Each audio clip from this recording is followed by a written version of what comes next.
I'm going to tell you about a chain of events in which every link decided one thing: whether there would be life or whether nothing would remain. This story stretches back 4.5 billion years, and it isn't about an abstract past, but about the thin thread on which you and I hang. One failure at any of its knots, and instead of our planet, there would be cold, lifeless rock in a quiet corner of the galaxy. Nobody would be sitting and asking questions.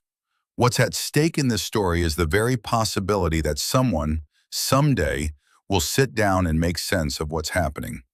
The young planet had to survive an impact that nearly tore it apart and somehow turn that catastrophe into moonlight, into the changing of the seasons, and into the tides.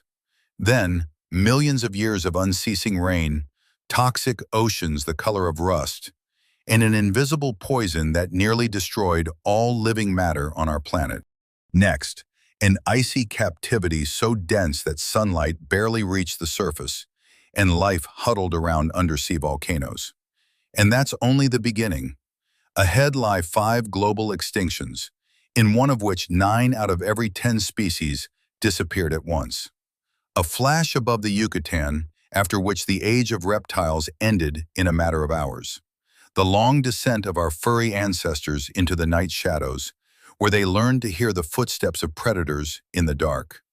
And the central question of this whole journey: why out of 20 different humanities living on the same planet at the same time, only one species remained?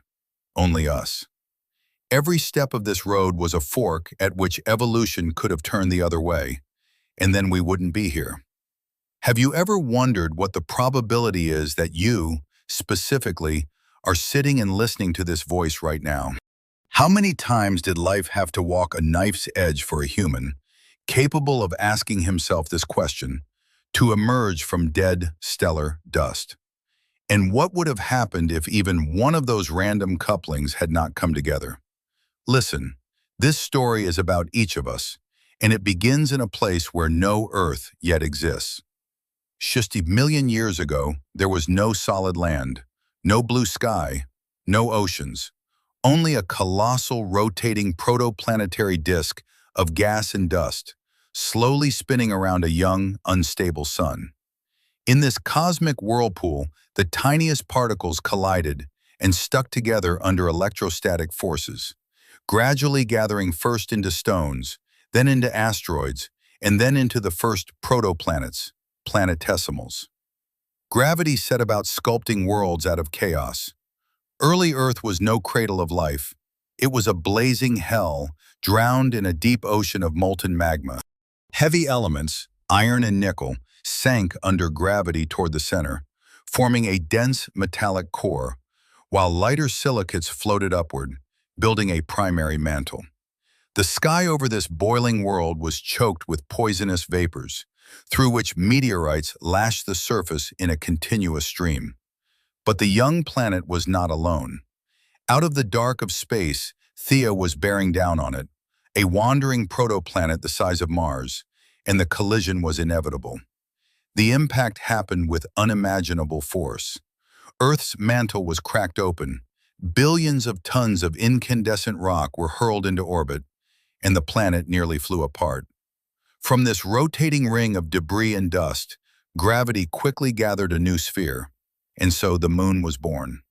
In those days, it hung in the sky tens of times closer than now, filling half the horizon, a gigantic blazing ball above a still cooling Earth. That catastrophic collision turned out to be the greatest stroke of luck in the history of life. The impact tilted Earth's axis forever, setting the rhythm for the changing of the seasons, and the gravity of the nearby moon set about pulling first magma and later water after itself, creating colossal tides that would become a mixer for future chemical reactions. One impact of Theia, and the history of life went down the only path possible. Without that impact, there would be no seasons, no tides, no us. The young moon kept pulling magma and water along behind it, preparing the ground for the next act. But first, the planet had to pass through a hell of bombardments and wait out the longest reign in history. Hundreds of millions of years passed. Earth slowly cooled, and a thin basaltic crust gradually covered its surface. But rest was only a dream for it. Icy comets and asteroids slammed relentlessly into the young planet, delivering a precious cargo: water. As the atmospheric temperature fell below the boiling point, the dense steam clouds enveloping Earth began to condense. The rain began, the greatest downpour in the planet's history, never letting up for millions of years. Water-filled impact craters flooded the lowlands, and soon Earth turned into a true water world. There was almost no land. Only the sharp peaks of black volcanoes broke through the leaden waves of the global ocean. The sky above it had a blood-red hue from the high concentration of carbon dioxide, and the ocean itself looked olive green from the iron dissolved in it. Somewhere in this bottomless, toxic mass of water lay the greatest mystery of creation. On the floor of the early oceans, where Earth's crust split, exposing the heat of the mantle, hydrothermal vents, black smokers, burst from the fissures. In pitch darkness, under colossal pressure, in superheated water saturated with hydrogen sulfide, methane, and ammonia, something incredible was happening. Complex chemistry was playing out a game in which only the most stable molecules survived. Amino acids gathered into peptides, lipids folded into tiny bubbles, coacervates. Inside these microscopic capsules, chemical reactions were isolated from the chaos of the outside world. At some moment, which will forever remain hidden from our eyes, chemistry crossed the line where dead matter ends and the living begins. A molecule appeared that was capable of copying itself. The first cell was born, and life staked its claim to this planet. In the toxic darkness beneath kilometers of scorching water, a miracle no one witnessed took place. That first cell did not know it was setting in motion a 4 billion-year history. The first inhabitants of Earth were blind, deaf, and knew nothing of oxygen. They fed on the chemical energy of the planet itself. But life is expansive by nature. Soon bacteria rose into the shallows, into the tidal zones lit by the dim light of the young sun, where cyanobacteria pulled off a revolution by inventing photosynthesis. Billions of years later, their descendants would accidentally poison the entire ocean with oxygen. Colonies of cyanobacteria set about building stromatolites, layered stone pillars resembling limestone mushrooms, the first biological structures on Earth. Millimeter by millimeter, they grew in shallow lagoons, processing carbon dioxide and water into sugars. But photosynthesis had a byproduct, a gas that cyanobacteria threw out into the water as waste: oxygen. For the anaerobic life of the time, it turned out to be a deadly poison, the most powerful oxidizer, burning fragile cellular structures from the inside. At first, oxygen bound with the iron dissolved in the ocean, and the oceans literally began to rust. Trillions of tons of iron oxide settled to the bottom, forming banded iron formations, the very ores from which we today build skyscrapers and bridges. But when the iron in the ocean ran out, free oxygen burst into the atmosphere. Around billion years ago, the Great Oxygenation Event took place. The sky changed color from red to blue, but for the biosphere, it was a real apocalypse. Oxygen poisoned almost all the life that existed then. Anaerobic bacteria died by the trillions, surviving only in deep, muddy sediments in cracks in rocks, where the poisonous gas couldn't reach. Life nearly destroyed itself, and it wasn't a meteorite, it was oxygen, the very gas we are breathing right now. The consequences of the oxygen catastrophe went even further. Oxygen reacted with methane, a powerful greenhouse gas that held heat on the planet. As soon as methane was destroyed, the temperature balance collapsed. Earth cooled rapidly, glaciers crawled from the poles toward the equator, oceans froze a kilometer deep. The planet turned into a dazzling white ice ball, reflecting the meager sunlight back into space. The era of Snowball Earth had arrived. Life found itself locked into dark pockets of water beneath kilometer-thick ice, huddling around volcanic oases. The icy captivity lasted tens of millions of years, but Earth was alive on the inside. Volcanoes kept erupting through the icy shell, throwing carbon dioxide into the atmosphere with nowhere to go in the absence of a liquid ocean, and it gradually built up. The greenhouse effect took its toll. The ice melted, the planet warmed, and mineral-rich water washed off the continents, fertilizing the sea. In these warm waters, saturated with oxygen and nutrients, life took the next grand step. Cells learned to join together, and multicellular organisms emerged. The snowball thawed, and in the revived sea, the next great chapter was already gaining strength. Around 6 million years ago, on the floors of shallow seas, the Ediacaran biota bloomed, a strange, almost alien world. On the soft sand lay flat, quilted creatures, resembling fern leaves or fluted discs. Dickinsonia, reaching a meter in length, slowly crawled across bacterial mats, absorbing nutrients with its entire body. Sprigina and Tribrachidium existed in a world without jaws, eyes, shells, or predators. A world of slow, blind existence in harmony with the currents. This was the Ediacaran garden, but it was doomed. When conditions changed, the soft-bodied creatures vanished, leaving no direct descendants, a dead-end branch of evolution, its rough draft. The arena was being prepared for those who would learn to kill and defend themselves. 2 million years ago, the Cambrian Explosion struck. Life suddenly invented hard tissues, biomineralization. Shells, spines, teeth, and claws appeared. The quiet garden turned overnight into a brutal battlefield, and the evolutionary arms race has not stopped for a moment since. Eyes emerged, first primitive, light-sensitive patches, then complex compound structures.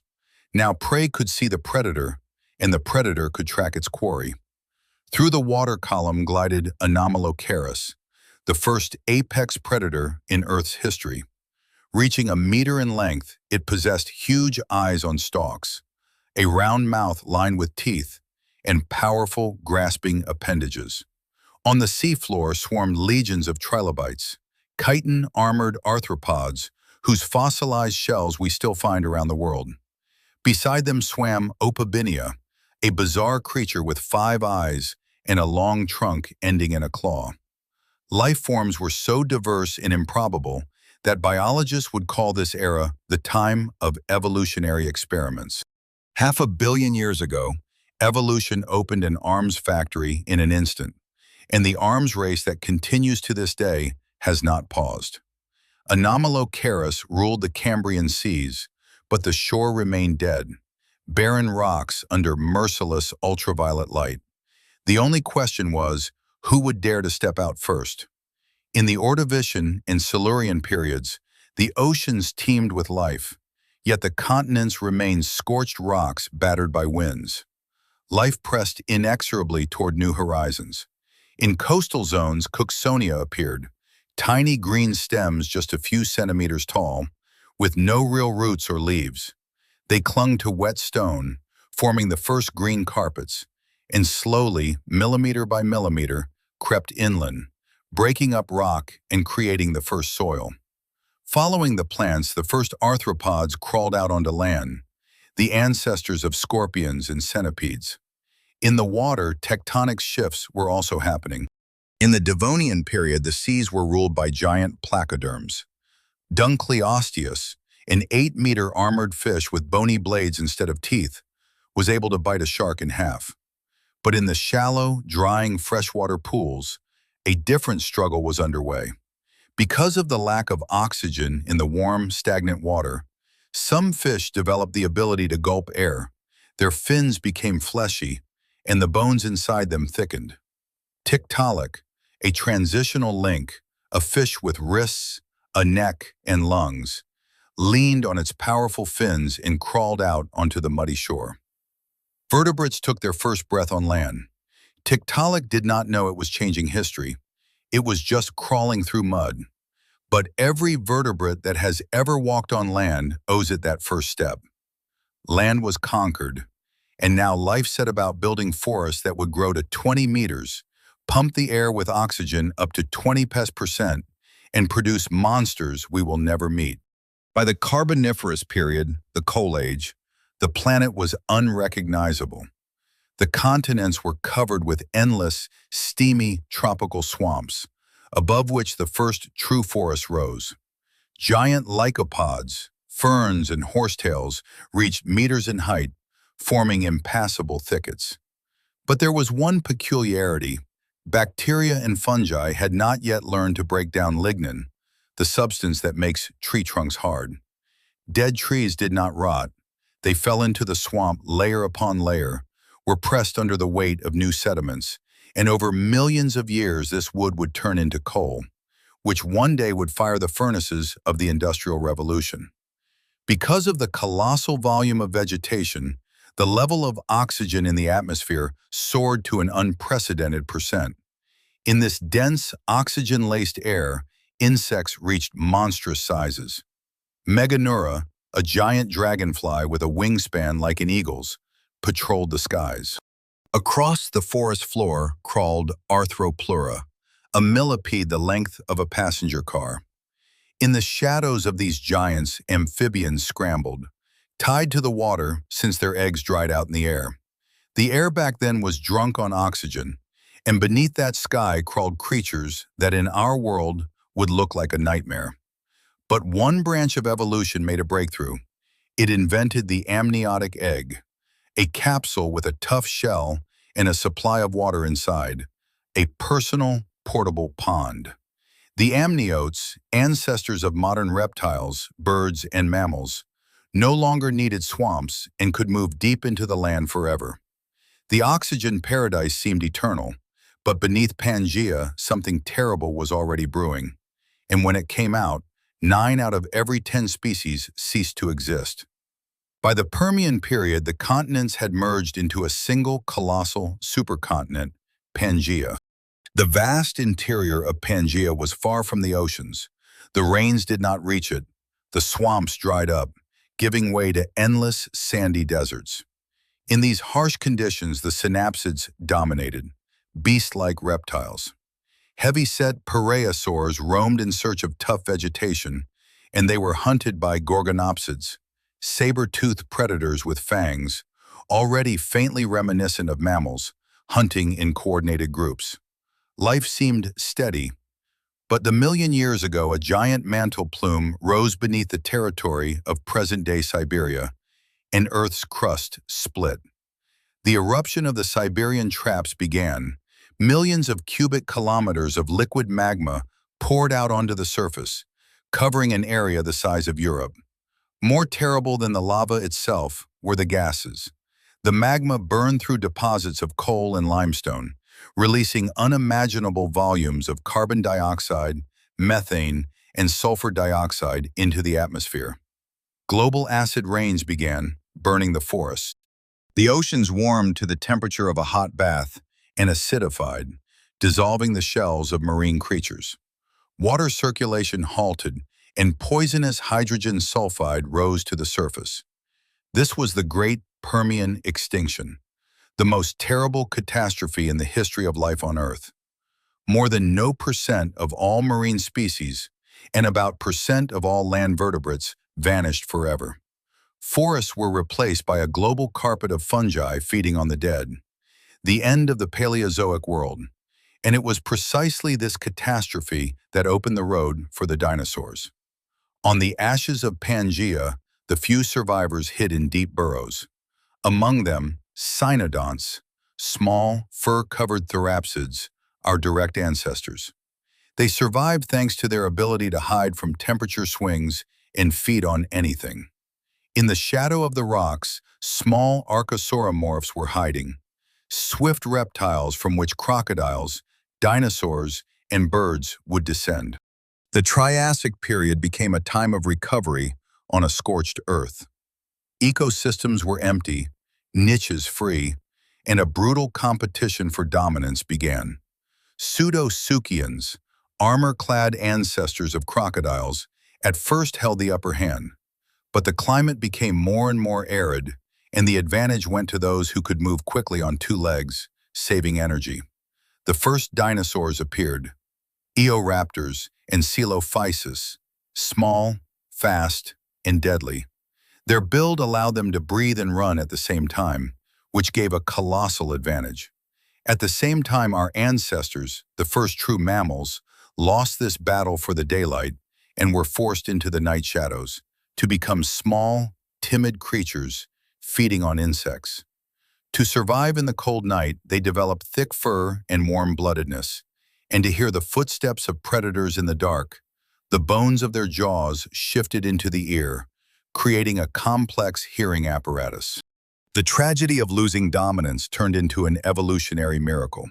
The dinosaurs were still small and fast for now, but in front of them lay an empty planet and million years with practically no competition. In the Jurassic period, Pangaea began to break apart. Deep cracks filled with water, new oceans were born, the Atlantic and Indian. The climate became humid and warm, and from pole to pole rustled dense forests of conifers and ferns. This was the golden age of dinosaurs, who reached truly titanic sizes. Giant sauropods, brachiosaurs, and diplodocuses weighing dozens of tons, like living cranes, plucked the crowns of trees, and the earth shook beneath their feet. They were hunted by allosaurs, ferocious predators with powerful jaws, coordinating attacks on young giants. In the skies, pterosaurs glided on leathery wings, and in the dense thickets, feathered dinosaurs made their first clumsy attempts to fly from branch to branch. Archaeopteryx, a creature with the teeth of a reptile and the feathers of a bird, became a living bridge between two worlds. The Cretaceous period brought a new revolution, this time a botanical one. Flowering plants, angiosperms, appeared. They invented bright petals and nectar to attract insects, and that's when the first bees stepped onto the stage, becoming indispensable partners in this botanical upheaval. The symbiotic bond of flowers and pollinators transformed the face of the planet, painting the green world in bright colors. Biodiversity reached its peak. In North America, the greatest evolutionary duel was playing out. Tyrannosaurus, a 13-meter machine for crushing bones with binocular vision and a monstrous bite, stood against Triceratops, armored in a bony frill and armed with meter-long horns. In the warm, shallow seas, mosasaurs reigned, marine reptiles the size of buses. In the sky, pteranodons glided with a 7-meter wingspan. For stopitisat million years, the dinosaurs ruled. Tyrannosaurus seemed the unshakable lord of the planet. Their empire looked eternal.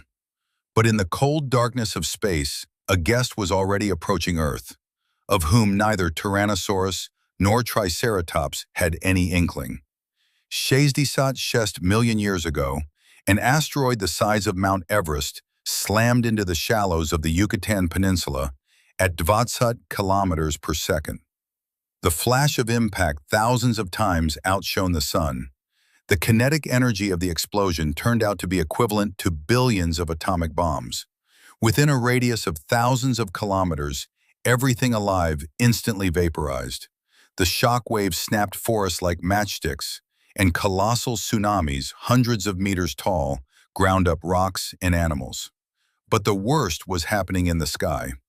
Hundreds of billions of tons of molten rock and ash were hurled into space, then fell back onto the planet. Entering the atmosphere, the incandescent particles turned the sky into a giant infrared heater, and global fires broke out all across Earth. Then came the darkness. Soot and ash wrapped the planet in a dense shroud, blocking out the sunlight. The impact winter set in. Photosynthesis stopped. Plants died first. Then the chains of giant herbivores collapsed, and then the predators. Tyrannosaurus and Triceratops, who had ruled the planet for over a million years, died out from hunger and cold. In a single day, million years ago, the age of reptiles ended. In that same apocalypse, those survived who could hide underground or at the bottom of rivers. Turtles, snakes, crocodiles. Those survived who could fly and feed on seeds buried in the ash. Birds, the only direct descendants of dinosaurs. And the mammals survived. our ancestors, small, furry, omnivorous creatures who had spent millions of years in fear of the giant reptiles. Now the devastated world belonged to them. The Cenozoic began. In the Paleocene and Eocene, the planet was warming again, and dense tropical forests reached polar latitudes. In these jungles, mammals evolved rapidly, filling empty ecological niches. Some became giant herbivores, others went back into the ocean. Their hooves turned into flippers. Their bodies took on streamlined contours. They were becoming whales, parting with land forever.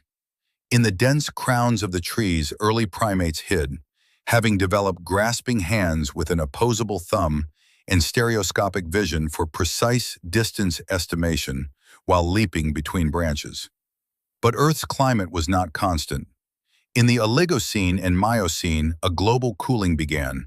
The forests started to retreat, and a new, incredibly hardy plant stepped onto the stage: grass.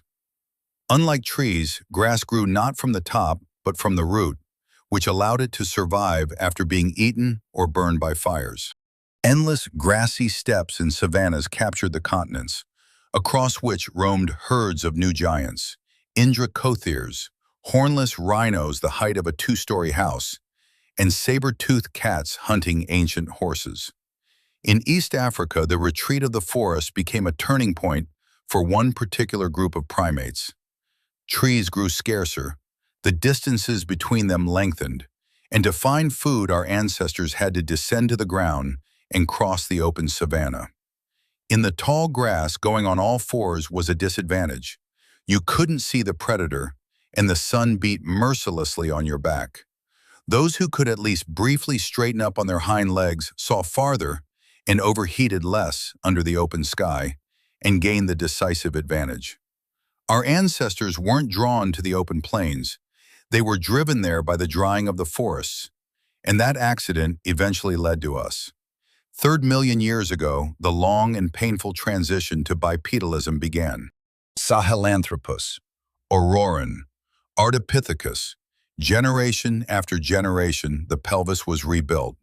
The spine bent to support a heavy head, and the foot lost its grasping toe and turned into a spring for walking. 3.2 million years ago, an Australopithecus named Lucy was already striding confidently across the African savanna. Bipedalism came at a high price: back pain, difficult childbirths, but it brought the greatest gift: free hands, no longer needed for walking and able to carry food, hold a stick or a stone. In the Olduvai Gorge, 2 million years ago, something unprecedented happened. Our ancestor took one round stone in his hand and struck another one with it sharply. A sharp flake flew off. This piece of flint with a sharp edge, the chopper, became the first artificial tool, and at the same time the starting point of all of humanity's technological history.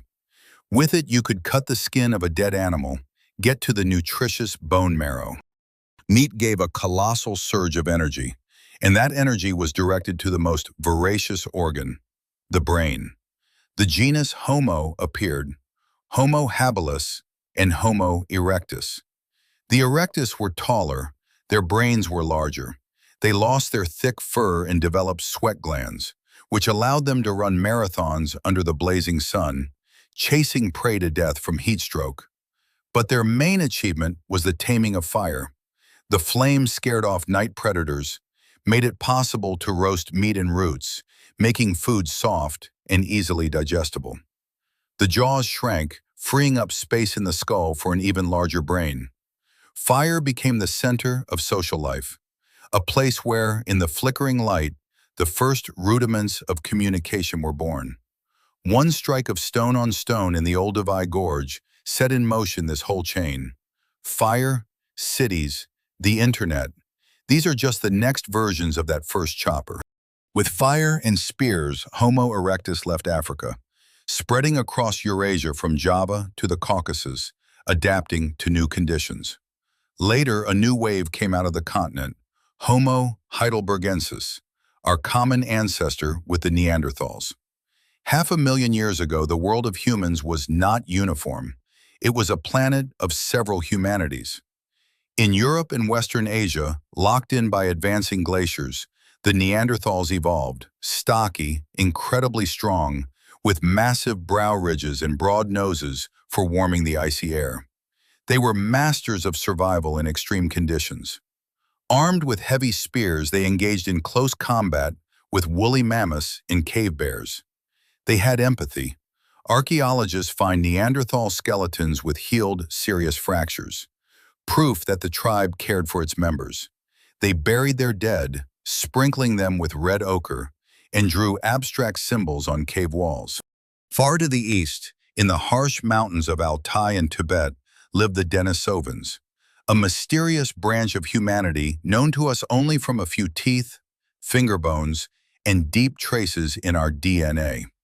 And on the isolated Indonesian island of Flores, dwarf humans, Homo floresiensis, nicknamed hobbits, hunted miniature elephants. The Neanderthals were compassionate, intelligent, and physically stronger than us. But out of Africa, a new wave was already coming, and it changed everything. Around Trista, null years ago, on the open spaces of Africa, a species was forming that was destined to change everything: Homo sapiens. The Cro-Magnons, modern-type humans, were anatomically weaker than the Neanderthals. They did not have thick bones and monstrous muscular mass. But in their minds, a cognitive revolution was taking place. They developed complex language, not just signals of danger, but the ability to talk about what isn't there in physical reality, about the spirits of rivers, the laws of the tribe, plans for tomorrow. They began to think in abstractions, to drill shells and make necklaces, the first symbols of status and identity, to create trade networks, exchanging flint and obsidian over hundreds of kilometers. Around Semdisat null years ago, a small group of sapiens left Africa, moving along coastlines and penetrating into Europe, crossing the deserts of Asia. Inevitably, they collided with other humans. At the edges of the glaciers, both things were happening: brutal clashes over resources and slow assimilation. The Cro-Magnons interbred with the Neanderthals and with the Denisovans. Today, every person of non-African origin carries 1 to 2% Neanderthal DNA, genes that helped our ancestors adapt to cold and new diseases. The Cro-Magnons did not win by bodily strength. Their victory was the victory of stories.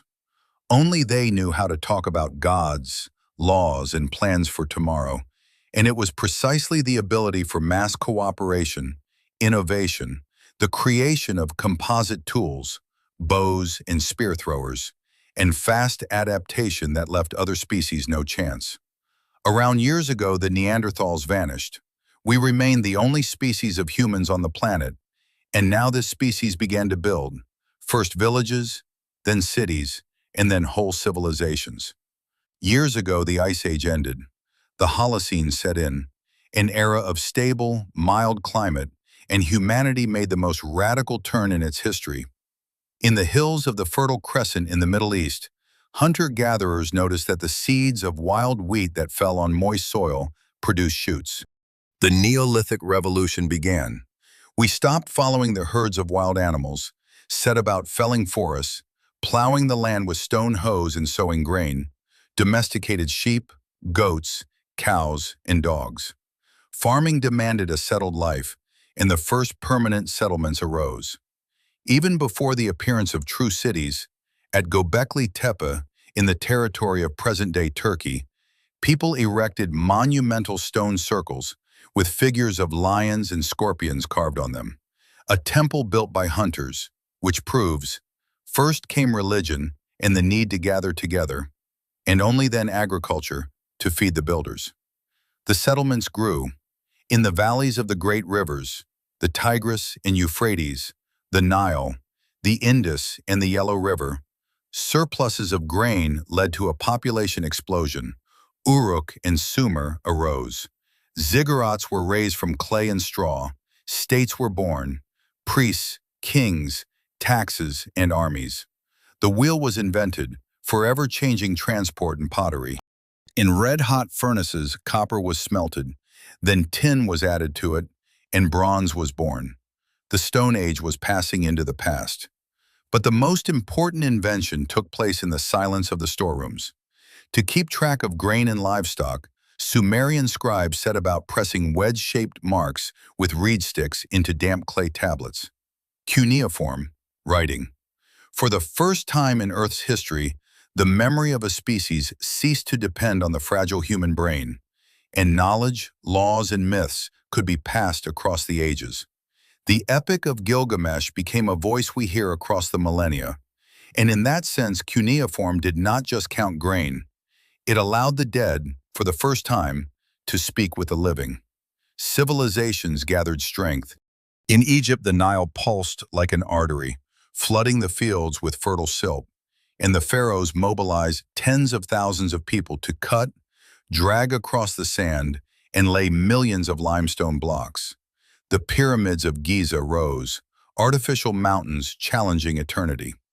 In Mesopotamia, Babylon carved the laws of Hammurabi onto a basalt pillar. Astronomers on the tops of towers calculated the movement of the planets. In ancient Greece, among olive groves and marble columns, philosophy, geometry, and the concept of democracy were born.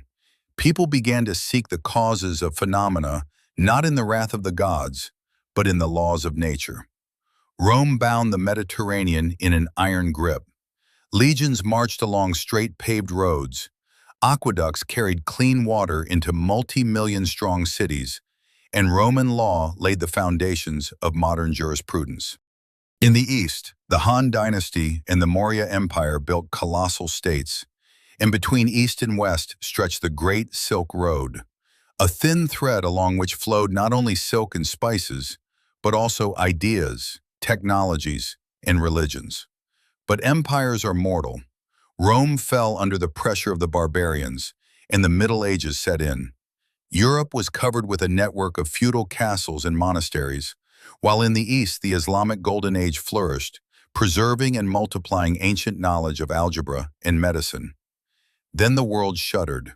Along the trade routes from Asia to Europe spread the Black Death, the plague carried by fleas on rats, and it cut down a third of Europe's population.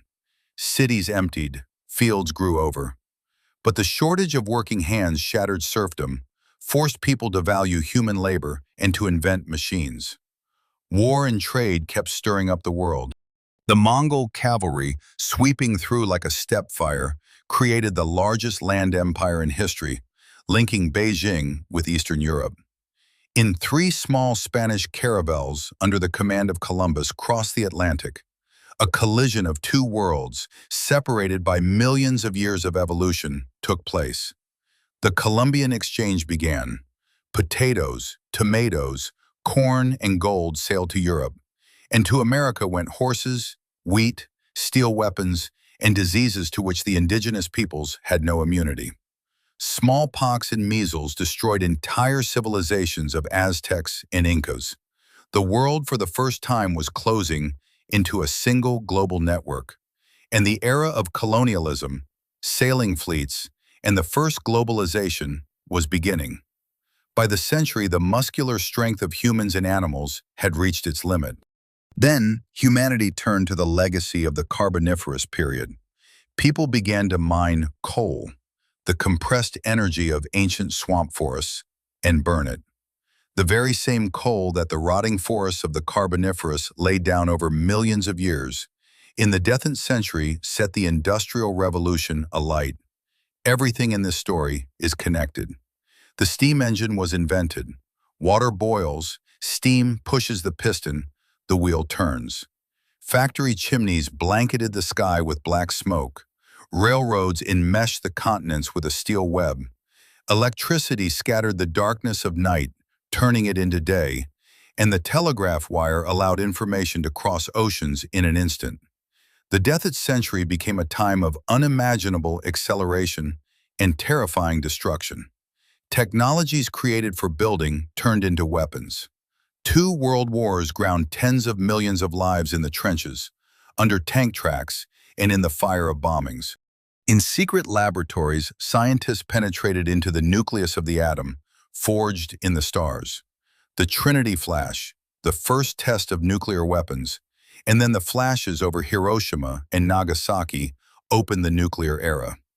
Humanity received in its hands a force comparable to the impact of the Chicxulub asteroid, capable of destroying the entire biosphere. But the same era carried us to the stars.